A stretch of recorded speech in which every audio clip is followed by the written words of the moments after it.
মুসা নবী আল্লাহকে জিজ্ঞেস করেছেন, আল্লাহ তুমি খুশি হলে কেমনে বুঝবো? রব বলে, তিনটা কারণ দেখলেই বুঝবো আমি খুশি। আল্লাহ কি কি কারণ?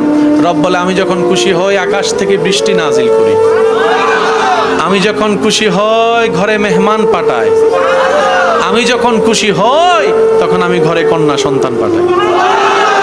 কয়টা নিদর্শন পেলাম? একটু জোরে বলতে হবে কয়টা? একটা হচ্ছে আকাশ থেকে, আরেকটা হচ্ছে ঘরে, আরেকটা হচ্ছে পরিবারে। এই তিনটা যেখানেই দেখবেন বুঝবেন আল্লাহ খুশি। আল্লাহ যারে খুশি করতে চায় তারে পুত্র সন্তান দেয়। আল্লাহ যারে খুশি করতে চায় তারে পুত্র সন্তান দেয়, আর যার উপর আল্লাহ খুশি হয় তারে কন্যা সন্তান দেয়। এই পেঁচগুলো একটু মাথায় রাখবেন। এখানে মেয়ের বাপ আসেনি? সেই মেয়ের বাপগুলো হাত তোলেন, তোলেন। মাশাআল্লাহ মাশাআল্লাহ, মেয়ের বাপ, মেয়ের বাপ কি আসেননি? মেয়ের বাপ নাকি ওইব? আচ্ছা, তুলে নেন, তুলে নেন সাহেব। মেয়ের বাপ না, হাত নামাইলে হবে না তো। মেয়ের বাবা যারা আছেন আপনাদের সাথে আমিও তুললাম। আল্লাহ আমারে তিনটা জান্নাত দিছে, তিনটা তিনটা তিনটা।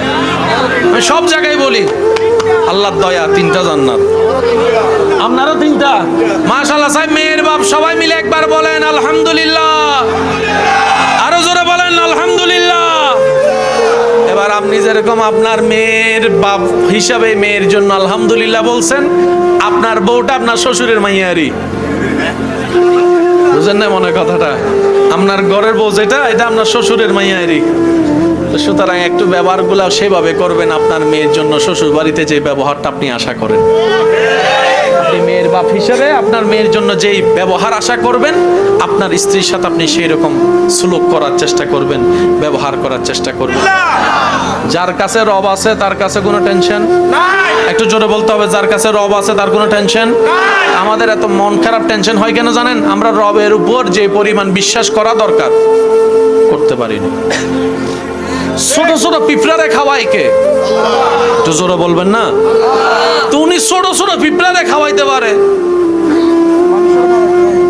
পারে তো বলেন না, পারে তো। বাস এই পারার উপর বিশ্বাস রেখে আমরা বেশিরভাগ মানুষ মনে করি চাকরি না করলে খামো কি, ব্যবসা না করলে খামো কি।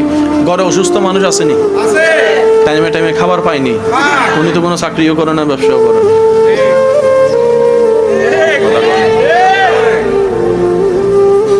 আবার চাই না